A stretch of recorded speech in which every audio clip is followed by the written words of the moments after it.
Welcome back to our introduction to ADK-TS series. I'm Timowa from IQAI, and in our last video, we explored the 6 core components that power ADK-TS. Today, we are diving deeper into 2 of those components that often confuse developers: state and memory. If you ever wondered how AI agents remember things, share information with each other, or maintain context across conversations, this video is for you. First, let's understand the fundamental differences between state and memory. State is the current context, what's happening right now in your conversation. It's like short-term or working memory. It includes the user's current request, temporary preferences for this section, and data that changes during execution. Memory, on the other hand, is persistent knowledge, what the agent learns across conversations. It's like long-term memory or a knowledge base.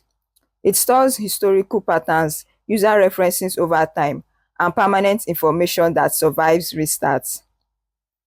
Think of it this way: state is like sticky notes on your desk. They hold temporary information you need right now, while memory is like a filing cabinet. It stores important documents for a long time. This distinction is crucial because they serve different purposes and are managed differently in ADK-TS. Let's focus on states first. Here's what it might look like. From the code, we can see that the user's name is Sarah. The current conversation topic is weather. The cat contains a laptop and a mouse. And the last calculation result was 42.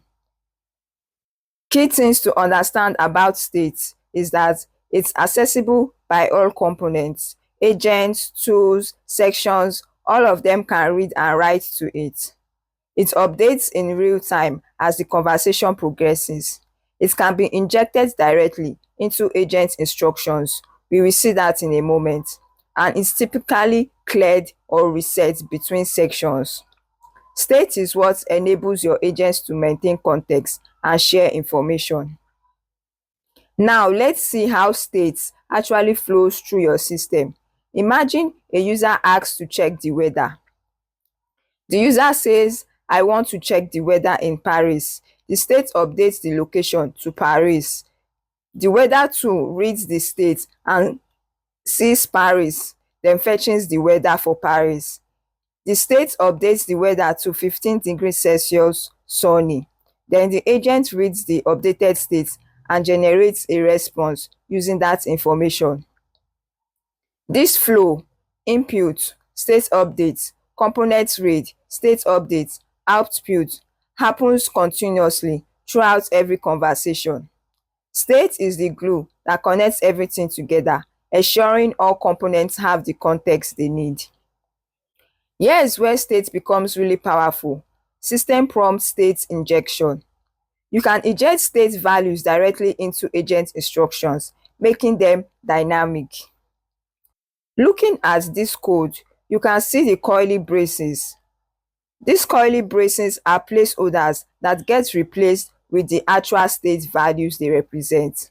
This means that you can have personalized responses based on user data, dynamic behavior based on context, and adaptive instructions without changing any code. This is incredibly powerful for creating agents that feel personal and context-aware. Now, here's a crucial concept: agents don't talk to each other directly. They communicate through shared states. Let me show you.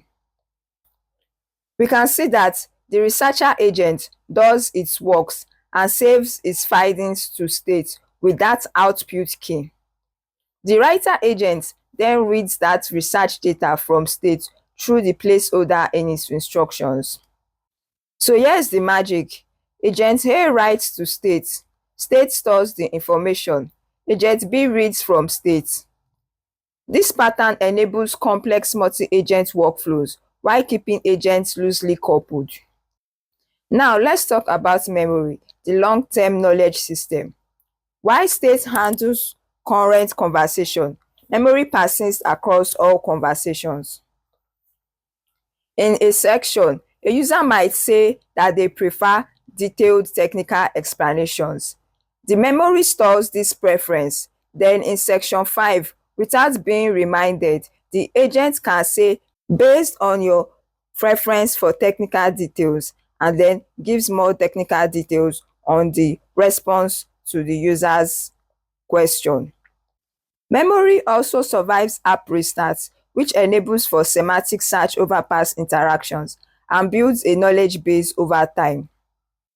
In a section, for example, the user might say, I'm allergic to peanuts.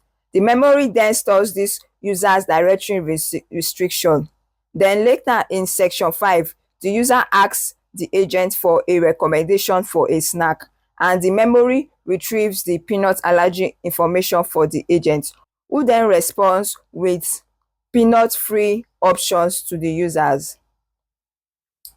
Memory enables learning from past interactions, personalization without repeated questions, building domain expertise over time, and maintaining continuity across sections. This is what makes agents feel truly intelligent, because they remember and learn from all conversations. State and memory are what make ADK-TS agents truly intelligent. The state enables real-time context and agent communication, while memory provides long-term learning, and together they create agents that feel aware and responsive. In our next video, we are going to explore multi-agent systems, how to build teams of specialized agents that work together. We will use everything that we have learned so far about states to create a powerful collaborative AI system. If this helped clarify states and memory for you, hit the like button below, and you can drop your questions in the comment section or subscribe to our channel for more ADK-TS content. I'll see you in the next video.